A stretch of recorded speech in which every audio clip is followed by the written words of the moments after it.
नमस्कार प्यारे साथियों, आज की इस वीडियो में हम 3 जुलाई को जो आपका इवनिंग की शिफ्ट में एग्जाम हुआ है इसकी आंसर की पर चर्चा करेंगे। तो आप संस्कृत की जो भी आंसर की है अपना मिला लीजिए कि आपका कितना स्कोर बन रहा है। सबसे पहले इसमें सवाल था क्री धातु का लिट लकार प्रथम पुरुष एकवचन। लिट लकार यानी भविष्यत काल, श्यति श्यतः श्यन्ति, तो ये आपको करिष्यति दिख रहा होगा। राजमार्ग शब्द का पंचमी विभक्ति एक वचन, तो ये राजमार्ग शब्द अ से अंत हो रहा है। विसर्ग अम एन आई आत, आत यानी पंचमी, राजमार्गात सही जवाब। प्रगच्छति में उपसर्ग, प्र उपसर्ग है, गच्छति क्रिया को हटा दीजिए, जो बच गया वो उपसर्ग है, प्र उपसर्ग।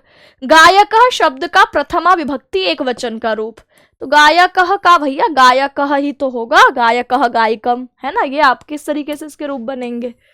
फिर है नगरम शब्द का पर्यायवाची शब्द, तो नगरम शब्द का देखो हो जाएगा पुरम, पुरम मतलब भी नगर होता है ना। दुग्धम पिबंती वाक्य में क्रियापद, पिबंती क्रियापद है, क्रिया है ना, पीते हैं, दूध पीते हैं। निम्नलिखित में से ऊष्म वर्ण कौन सा है, तो भैया तीनों श और ह ऊष्म होते हैं, तो ये आपका श षटकोण यहां पर दिखाई दे रहा है।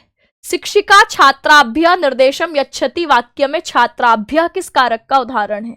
संप्रदान है, शिक्षिका छात्रों को निर्देश देती है, तो जिसको कोई चीज दी जाए भाई, चतुर्थी विभक्ति लगी हुई है, चतुर्थी बहुवचन, संप्रदान कारक आप इसको कहेंगे। फिर हम आ जाते हैं अपने आगे के क्वेश्चन में। युष्मद शब्द का चतुर्थी एक वचन, तो त्वाम त्वया, त्वम त्वाम त्वया तुभ्यम, तुभ्यम रूप कहाँ है? ए ऑप्शन में, तुभ्यम और ते विकल्प से ते भी बनता है। फलकम शब्द का लिंग क्या है, तो फलकम शब्द का लिंग हमारा नपुंसक लिंग है। अहम शब्द का बहुवचन प्रथमा कौन सा हो जाएगा? वयम, अहम मतलब मैं, आवाम मतलब हम दो, वयम मतलब हम सब। अब है प्रलिखति शब्द में कौन सा उपसर्ग है, तो आप कहेंगे प्रलिखति में लिखति क्रिया को हटा दे, तो जो बच गया प्र वही उपसर्ग है। वनम शब्द का पंचमी विभक्ति एक वचन का रूप हो जाएगा ए ऑप्शन, वनात्। कृषक अन्नम खादति वाक्य में अन्नम किस प्रकार का कारक है, तो कर्म कारक का एग्जाम्पल हो जाएगा।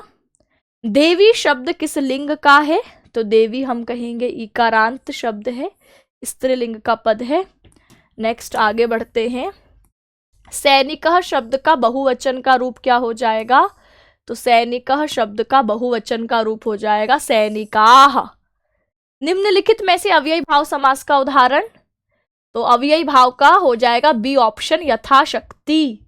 अध्यापक कक्षात आगच्छति, कक्षात शब्द किस विभक्ति और का रूप है, तो ये आपके पंचमी विभक्ति एक वचन का रूप है, आत लगा हुआ है।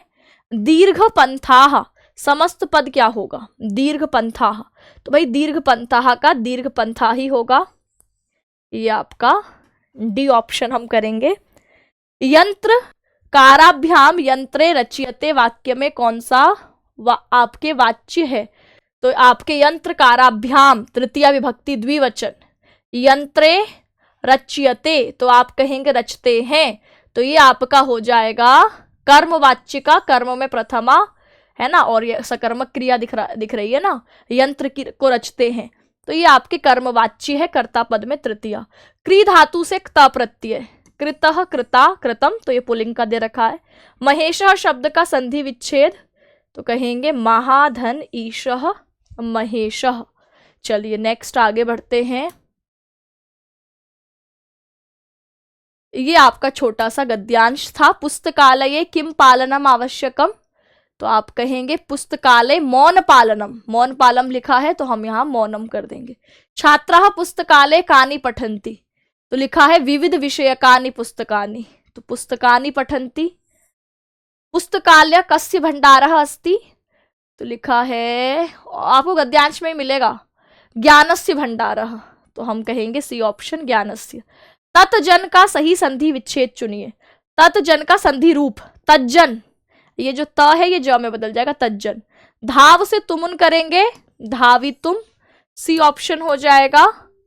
और गुरु शिष्यम बोधयति, कोई कर्ता पद में प्रथमा दिख रही है तो ये कर्तृवाच्य ही होगा।